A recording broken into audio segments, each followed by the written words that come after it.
దేశ రాజధాని ఢిల్లీలో భారీగా డ్రగ్స్ దొరకడం కలకలం రేపింది. ఒకటి కాదు రెండు కాదు ఏకంగా 2,000 కోట్ల రూపాయల విలువైన డ్రగ్స్ ను సీజ్ చేశారు పోలీసులు.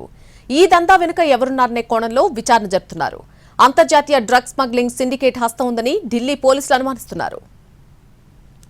డ్రగ్స్ దందాకు చెక్ పెట్టేందుకు కేంద్ర రాష్ట్ర ప్రభుత్వాలు చర్యలు తీసుకుంటూనే ఉన్నాయి. అయినా నిత్యం ఏదో ఒక ప్రాంతంలో మత్తు పదార్థాలు దొరుకుతూనే ఉన్నాయి. పోలీసులు ఎన్ని చర్యలు తీసుకుంటున్నా యథేచ్ఛగా రాష్ట్రాల సరిహద్దులు దాటేస్తూ యువత జీవితాలను నాశనం చేస్తున్నాయి. తాజాగా దేశ రాజధాని ఢిల్లీలో పోలీసులు భారీ డ్రగ్స్ రాకెట్ను ఛేదించారు.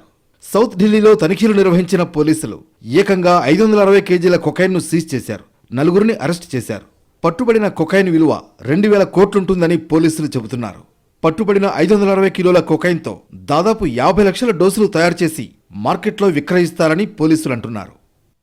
భారీ స్థాయిలో కొకైన్ పట్టుబడడంతో దీని వెనుక ఎవరి హస్తం ఉందనే కోణంలో ఢిల్లీ పోలీసులు దృష్టి పెట్టారు. ఎక్కడి నుంచి వస్తోంది, ఎవరికి పంపిస్తున్నారు అనే విషయాలపై ఆరా తీస్తున్నారు. ఈ భారీ కొకైన్ తరలింపు వెనుక అంతర్జాతీయ డ్రగ్స్ స్మగ్లింగ్ సిండికేట్ హస్తం ఉందని అనుమానిస్తున్నారు. ఇటీవల ఢిల్లీలోని తిలక్ నగర్ ప్రాంతంలో 400 గ్రాముల హెరాయిన్, 160 గ్రాముల కొకైన్ స్వాధీనం చేసుకున్న పోలీసులు 2 ఆఫ్ఘన్ పౌరుల్ని అరెస్ట్ చేశారు. వారిని విచారిస్తున్న సమయంలోనే భారీ స్థాయిలో డ్రగ్స్ రవాణాకు సంబంధించిన సమాచారం బయటకు వచ్చినట్లు తెలుస్తోంది. అరెస్ట్ చేసిన 4గురి దగ్గర నుంచి సమాచారం రాబట్టేందుకు ప్రయత్నిస్తున్నారు. కొన్నాళ్లుగా ఢిల్లీలో రహస్యంగా డ్రగ్స్ వ్యాపారం సాగుతోంది. యూత్, కాలేజీ స్టూడెంట్స్ టార్గెట్గా ఢిల్లీ ఎన్సీఆర్ ప్రాంతంలో పోలీసుల కళ్లు గప్పి స్మగ్లర్లు అక్రమ దందా కొనసాగిస్తున్నారు. దీంతో డ్రగ్స్ డీలర్లపై నిత్యం ఓ కన్నేసి ఉంచారు ఢిల్లీ పోలీసులు. డ్రగ్స్కు వ్యతిరేకంగా యాక్షన్ మోడ్లో పనిచేయడం ప్రారంభించారు.